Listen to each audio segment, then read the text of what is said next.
to another brand new episode of T Watches a Scary Movie. My name is T, and of course we're talking scary movies. Appreciate you tuning in. Remember, new episodes go up every Wednesday night. The video version goes up at 8:30 p.m. Mountain Standard Time on the YouTube page, which is youtube.com/C/Theron Reynolds Scary Movie. And the audio only version goes up a little bit earlier there on all your favorite podcasting platforms. Just got to search TWASM or T Watches a Scary Movie. Make sure to subscribe to both of those. But if you want an easier way to stay up with videos, audio, and all the other horror stuff that I'm talking, get subscribed to my link tree, which is linktr.ee/T Scary Movie. You get subscribed to that, it'll give you updates for videos, audio, anything horror-wise that I'm putting up for all of y'all. And you want to be subscribed because I got a lot of great stuff coming up for you.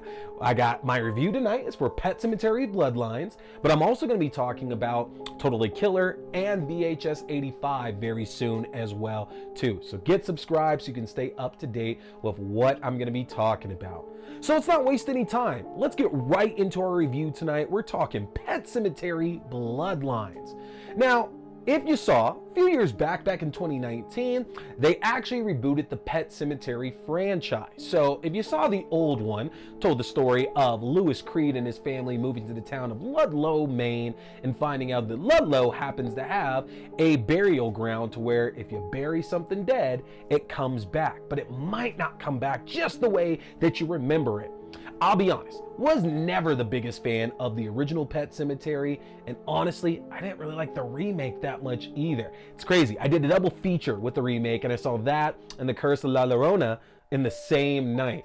And as much as people don't like The Curse of La Llorona, I actually like that more than the Pet Semetary remake for sure. Just not a fan of those. I like Pet Semetary 2 a lot. And I know that one of the biggest reasons why is because I think the slow build in both the original film and in the reboot just didn't sit with me. Because by the time I saw the original Pet Semetary, I had already been well versed in the world of Stephen King. And you know bad shit is gonna happen. So I guess that the desperation that Louis Creed is feeling, whether it's for his son Gage in the original or his daughter Ellie, I believe, in the remake, it doesn't really matter because we know what's ultimately gonna happen to him, what's gonna happen to Jud Crandall, the guy that tells him about the Pet Semetary and the burial ground, what's gonna happen to Louis's wife, and so on. It's like, again, I know all of that was gonna happen. So for some reason, it just didn't resonate with me that well. I didn't find myself liking it too much because it's a dark story for sure, but I just couldn't get into it, honestly. With Pet Semetary 2, though, it seemed very clear from the jump that we know how bad the actual burial ground is and that we know characters shouldn't be going around messing around with it at all. And it came off more like an actual monster movie to me at that point. That Eddie Furlong, John Connor, who I love, and it's funny because the remake gives us Jason Clarke, who is also John Connor as well too, but it's always about the young John Connor though. But in Pet Semetary 2, I like the fact that there was a very clear villain in Clancy Brown. And I believe in both the original Pet Semetary and in the remake, the bad guy is really Louis Creed because he's the one making these bad choices that puts his family in danger. So Pet Semetary Bloodlines is a prequel to the reboot that came out. This is set back in the mid-60s with a young Jud Crandall who is looking to leave the town of Maine with his the town of Ludlow in Maine with his girlfriend Norma. And due to an incident with his friend Timmy, who's just recently returned to town, and Timmy's dog, him and Norma end up having to delay their trip because Timmy's dog bites the shit out of Norma. And over the next few days, while Jud and Norma are trying to figure out what their next moves are, all the town's dark secrets begin to come to light. We find out that a group of aldermen of the town of Ludlow have been protecting this secret for decades at this point, and it's their job to make sure that nobody's using the Pet Semetary. But guess what? Obviously, somebody has, because Timmy should be dead, and he's not. Now, the story itself doesn't work the same way like the original film does or even the reboot does either. It's pretty clear from the jump that the Pet Semetary is not going to do anything good. And there's a bit of hope in the previous films that the Pet Semetary might bring somebody back good if you do it sooner or depending on who they are or their personality or whatever.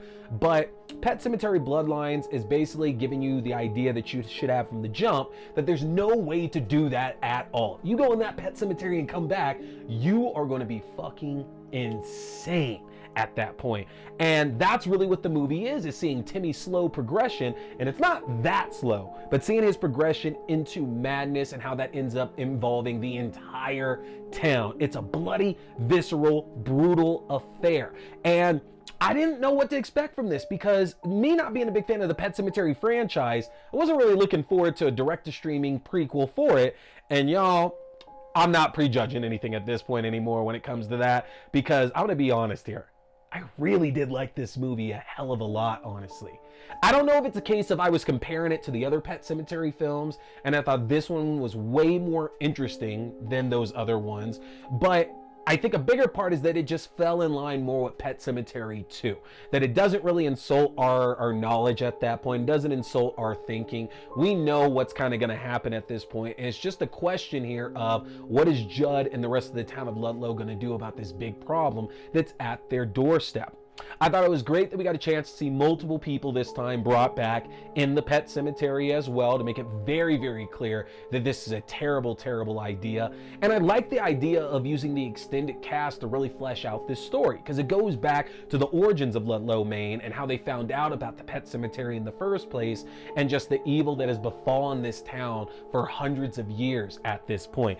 And there's a lot of well-known names here in this cast. You got Henry Thomas from E.T. and a lot of Mike Flanagan stuff over the last decade or so, who's playing Jud Crandall's dad, Dan.